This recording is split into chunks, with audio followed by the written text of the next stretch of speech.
Every life is a story.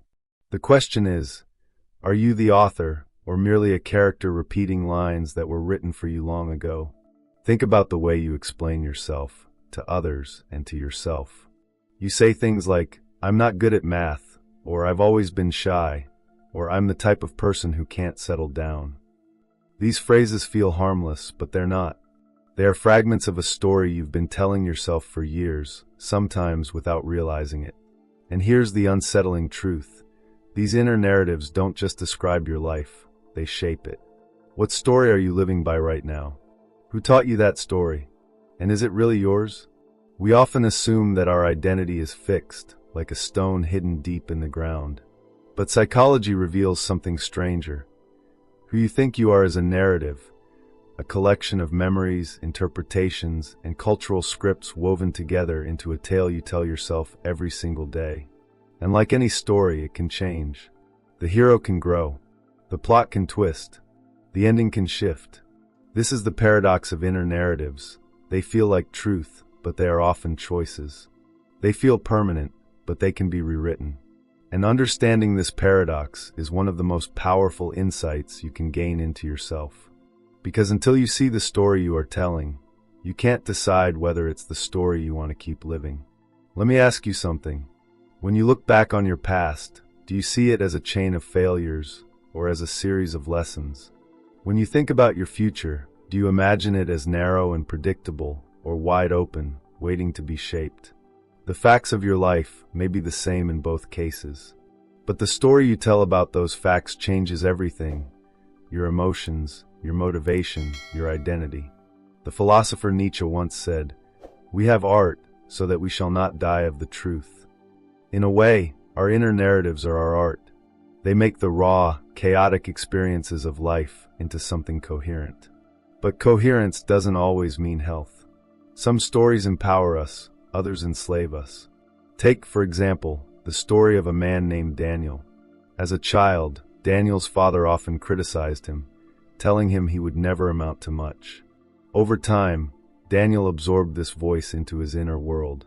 Even as an adult, every time he faced a challenge, he heard that echo, "You're not good enough." It wasn't just a memory, it became the script of his life. He avoided risks, turned down opportunities, and explained his choices with a shrug. "That's just not who I am." But in truth, it wasn't who he was. It was the story he had inherited. Have you noticed this in yourself? A voice that isn't really yours, but feels like it is? Maybe it's the voice of a teacher who doubted you. Maybe it's the cultural story that tells you what a man or a woman should be. Maybe it's the subtle narrative that says, "People like you don't do things like that." How many of these voices are still speaking through you, shaping your sense of self, without your permission? Carl Jung, the Swiss psychologist, argued that the unconscious is filled with archetypes, patterns of stories that play out in every human life. The hero, the victim, the trickster, the caregiver. When you catch yourself thinking, "Why does this always happen to me?" Or, "I have to save everyone," you're not just living your life, you're inhabiting an archetype. Jung believed that until you become conscious of the role you're playing, the story will control you. This is why self-examination is so crucial. The story you live by shapes not only what you see, but what you fail to see. A person who tells themselves they are unlucky will notice every misfortune, but miss every opportunity. A person who tells themselves they are resilient will experience the same hardships, but narrate them as evidence of strength. The difference is not in the events, it's in the narrative lens. Psychologist Dan McAdams has spent decades studying what he calls narrative identity. His research shows that we build our sense of self not simply from memories, but from the way we string those memories together into a story. Some people tell what he calls redemption stories, narratives in which suffering leads to growth. Others tell contamination stories, narratives in which joy turns to disappointment. And these patterns matter. People with redemption narratives tend to be more resilient, hopeful, and motivated. People with contamination narratives tend to feel stuck, hopeless, even depressed. The way you tell your story doesn't just describe your past, it creates your future. But here's the paradox. You are both the narrator and the narrated. You are the author of your story, and at the same time, the character inside it, which means you both shape the narrative and are shaped by it. This is why changing your inner story feels so difficult. It's like trying to rewrite the play while you're still acting on stage. And yet, it can be done. Let me take you back to Daniel. For years he lived under the shadow of his father's voice. But one day during therapy, something shifted. His therapist asked him a question. If your life were a book, what kind of book would it be? Daniel thought for a long time. His answer shocked him. He realized that if he continued living the same way, his book would be a tragedy of wasted potential. For the first time, he saw his story as a story, not as truth carved in stone. And that realization gave him the power to begin rewriting. Slowly, he started taking small risks, challenging the voice inside him. The old narrative didn't vanish overnight, but he began to author new chapters. You see, the moment you realize you are living inside a story is the moment you gain the power to edit it. You don't have to stay trapped in contamination plots. You don't have to repeat the scripts you inherited. You can begin slowly, deliberately to craft a redemption arc, to make meaning out of suffering, to transform limitations into openings. But this raises a deeper question. If our lives are stories, how do we know which ones to tell? Which narratives are illusions and which reveal truth? Are we just fabricating identities to comfort ourselves, or can we actually live authentically within a story? That's where our journey takes us next.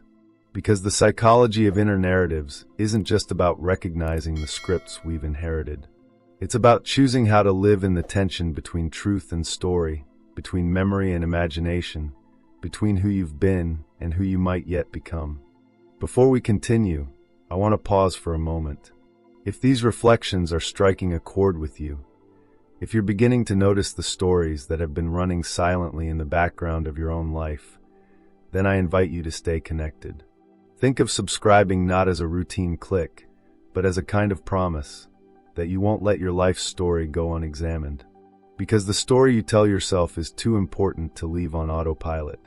And here, together, we can keep exploring how to rewrite, reshape, and reclaim it. Now let's step deeper. If the self is a story, then what happens when that story collides with reality? What happens when the plot we've been telling ourselves no longer fits the life we are living? These are the moments of crisis, and they may be the very moments when the possibility of transformation becomes real. And that is where we go next. Every story eventually collides with reality. You imagine your life going one way, and then an illness strikes. You tell yourself you're destined for a certain career, and then the door closes. You narrate yourself as the perfect parent, the perfect partner, the perfect achiever, and then life reminds you of your flaws. These collisions are painful because they reveal something unsettling. Our inner narratives are fragile. Think about the last time your life didn't fit the story you were telling yourself. Maybe you saw yourself as someone who never fails, but then you did. Maybe you thought of yourself as strong, and suddenly you were overwhelmed. Maybe you believed your relationship was unbreakable, and then it ended.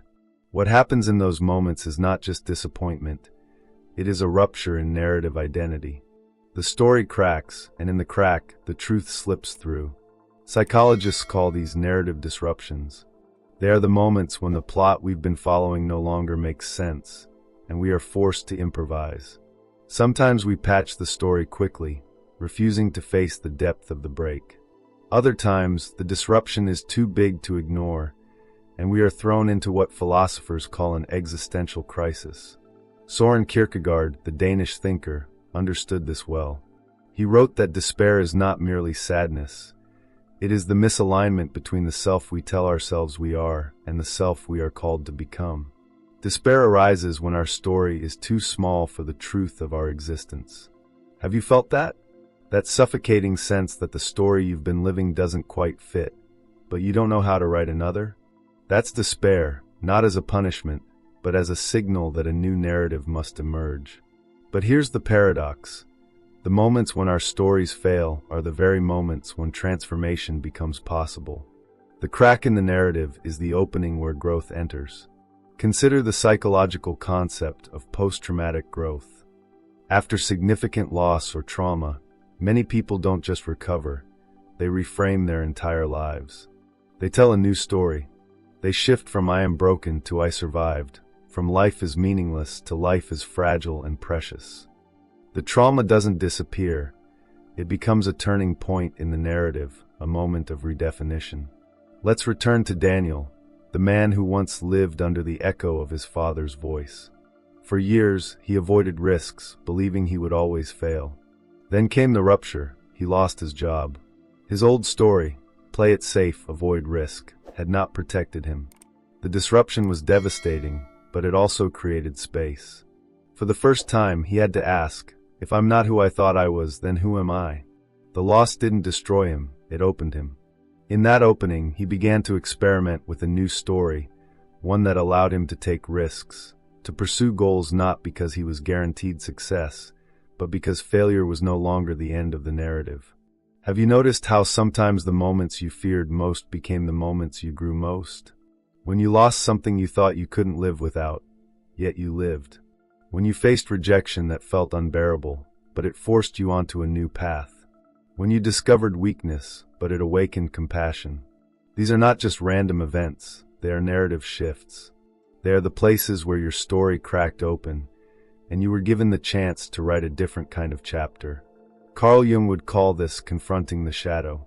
The shadow is the part of ourselves we deny or repress, the parts that don't fit the story we want to tell. We want to narrate ourselves as confident, but the shadow whispers of insecurity. We want to narrate ourselves as moral, but the shadow reveals selfish impulses. When the shadow breaks through, it disrupts the story, but it also deepens it. Jung believed that true growth happens when we integrate the shadow, when we expand our narrative to include not just the light, but also the darkness. And here's where modern psychology converges with philosophy. Daniel Kahneman, Nobel Prize-winning psychologist, showed that humans are not rational calculators but storytellers. We make decisions based less on facts and more on how those facts fit into our personal narrative. We overvalue peak moments and endings because they make the story memorable. We distort memories to preserve coherence. In other words, we are constantly editing our lives to maintain the story we need to believe. When reality disrupts the story, it isn't just inconvenient. It shakes the foundation of our decision-making, our sense of meaning, even our mental health. So what do we do when the story collapses? We have two choices. We can cling desperately to the old narrative, patching it with denial, pretending nothing has changed. Or we can enter the uncertainty, admit that the plot is broken, and allow ourselves to rewrite. The first path feels safe, but leads to stagnation. The second feels terrifying, but leads to transformation. Think of the phoenix myth. The bird burns in fire, only to rise from its ashes reborn. This myth is not just about literal death, it's about narrative death. Sometimes the old story must burn before a new one can be written. Sometimes the collapse of the plot is not the end, but the prelude to rebirth. But this raises another paradox. If our narratives are fragile, if they can collapse at any moment, how can we trust them at all? Should we abandon storytelling altogether? Should we live without narrative, floating through life without coherence? Some philosophers have suggested this. Yet, human psychology makes this nearly impossible. We need narrative. Without it, life feels chaotic, meaningless. The challenge is not to abandon story, but to hold our stories lightly, to live them fully while knowing they are not the final truth. This requires a kind of humility. Marcus Aurelius, the Stoic philosopher, reminded himself each morning that he could not control the script of life, only his response to it. His meditations are filled with the recognition that life's plot will twist in ways he cannot predict. His task was not to cling to a rigid narrative, but to cultivate the resilience to keep living meaningfully within any narrative. So let me ask you, what story of yours has recently cracked? Where have you faced disruption, disappointment, or collapse? Have you tried to patch the old story, or have you allowed yourself to imagine a new one? And what if, instead of seeing the rupture as failure, you saw it as an invitation? Pause with that, because in these ruptures, we discover something profound. We are not just characters living out a fixed tale. We are authors capable of rewriting. And that is where our journey takes us next. If disruption is inevitable, if our stories are always at risk of collapse, then the deeper question becomes, how do we consciously rewrite? How do we take authorship of our inner narratives instead of living out scripts handed to us by the past? That is where we go now, into the psychology of rewriting, the art of conscious narrative transformation. If disruption is inevitable, then the real question is this: what will you do with it? Because the collapse of a narrative is not just loss, it's an opening. It's the moment when you are forced to decide whether to remain bound to the story that has failed you, or to step into authorship and create a new one. But how does one rewrite the story of a self? How do you begin to shift something that feels as old and immovable as your own identity? The first step is awareness. You cannot rewrite what you cannot see. Too often, we move through life on autopilot, repeating the same explanations of who we are without noticing their weight. I'm unlucky in love. I always mess things up. I'm just not the kind of person who succeeds. These are not facts, they are phrases of a script. When you pause and name them, when you catch yourself repeating them, you create a distance. And in that distance, you realize, I am not the story. I am the storyteller. This is what narrative therapy, pioneered by Michael White and David Epstein, emphasizes. They taught that our lives are multi-storied, yet we often get stuck in what they call problem-saturated stories. A problem-saturated story might be, I'm always anxious, or I'm a failure. These stories narrow our vision, making us interpret every event as evidence for the problem. But narrative therapy asks, what other stories are hidden in your life? Where have you been resilient? Where have you shown courage, kindness, or creativity? By uncovering forgotten or overlooked narratives, you begin to loosen the grip of the problem story. Consider Maria. For years she told herself, I'm weak. This was the story she inherited after surviving a childhood marked by instability. Every failure, every mistake seemed to confirm it. But during therapy, she was asked to recall a time she had faced difficulty. She remembered caring for her younger sibling when no one else could. She remembered navigating challenges alone. Suddenly, the narrative cracked. She realized she had been calling herself weak, while her very survival had required strength. The story began to shift. I may have been wounded, but I am strong. The facts of her life hadn't changed, but the narrative lens had. Isn't it striking how two people can experience the same event, yet narrate it so differently? One sees trauma as proof of brokenness, another as proof of resilience. The difference lies not in the facts, but in the interpretation, the story. Which means, in your own life, you have that same power. You cannot change what happened, but you can change what it means. This is where philosophy deepens the psychological insight. Nietzsche's concept of amor fati, the love of fate, is not about passively accepting everything that happens. It's about narrating everything, even suffering, as meaningful, as necessary for the unfolding of who you are becoming. When Nietzsche wrote, "What does not kill me makes me stronger," he was not denying pain. He was rewriting pain into a story of growth. Kierkegaard, too, insisted that despair was not the end of the story, but the beginning of transformation. To him, despair was a sign that you were clinging to a false narrative, one that did not align with your true possibilities. The task was not to escape despair, but to pass through it, to let it push you toward a new story that was more authentic. And the Stoics remind us that we may not control the plot twists of life, but we do control how we narrate them. Marcus Aurelius lost children, faced betrayal, endured endless wars, yet in his meditations, he framed each event as a lesson. His narrative was not one of victimhood, but of endurance, of living with virtue in the face of chaos. But how do we apply this in everyday life? One method is cognitive reframing, a concept from modern psychology. Suppose you fail at a project. The default narrative might be, I'm not capable. But if you pause and reframe, you might tell the story differently. This failure shows me where I need to grow. Or even, this is the story of persistence in the face of setbacks. The facts are unchanged, you failed. But the meaning, and thus the story, shifts entirely.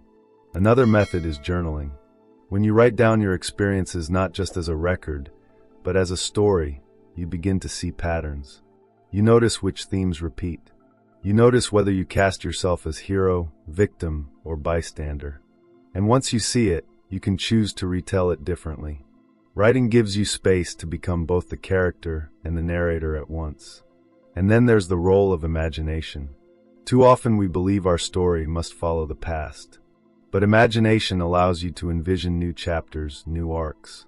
Viktor Frankl, the psychiatrist who survived the concentration camps, observed that those who could imagine a future story, some meaning, some possibility waiting on the other side, were more likely to endure suffering.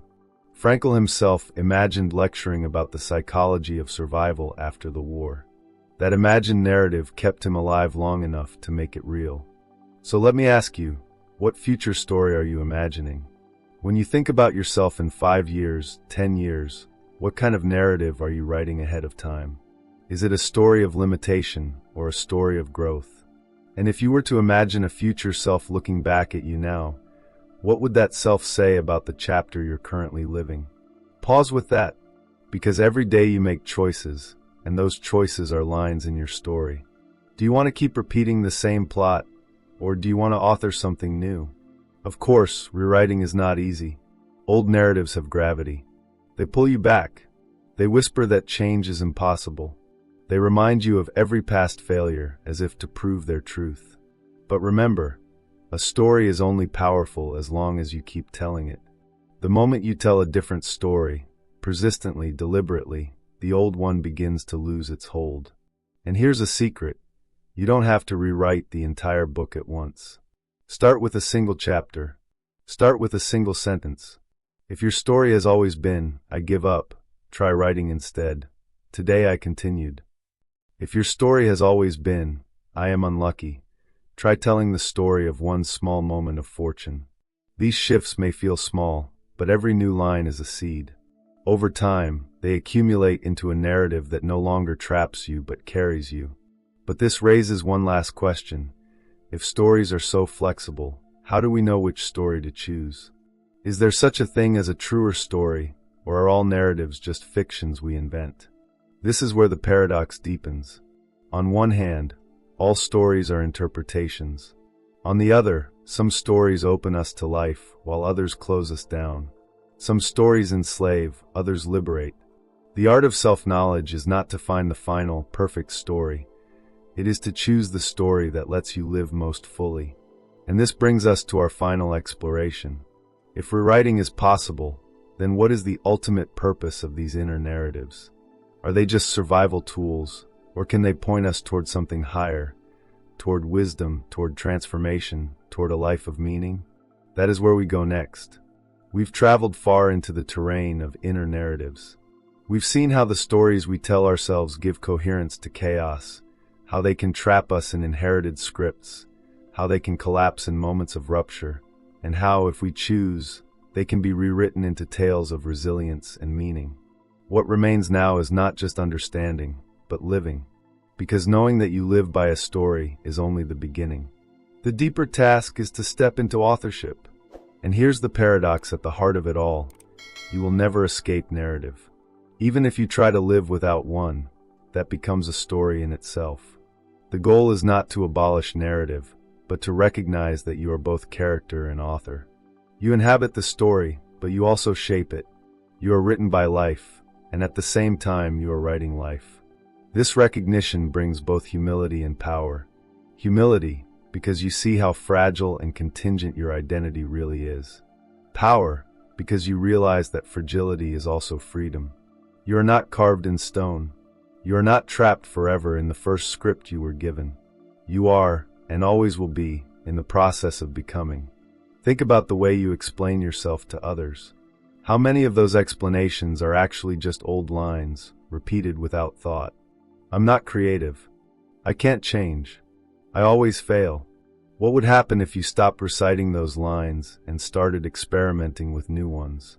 What if, instead of "I'm not creative," you began saying, "I'm learning how to create"?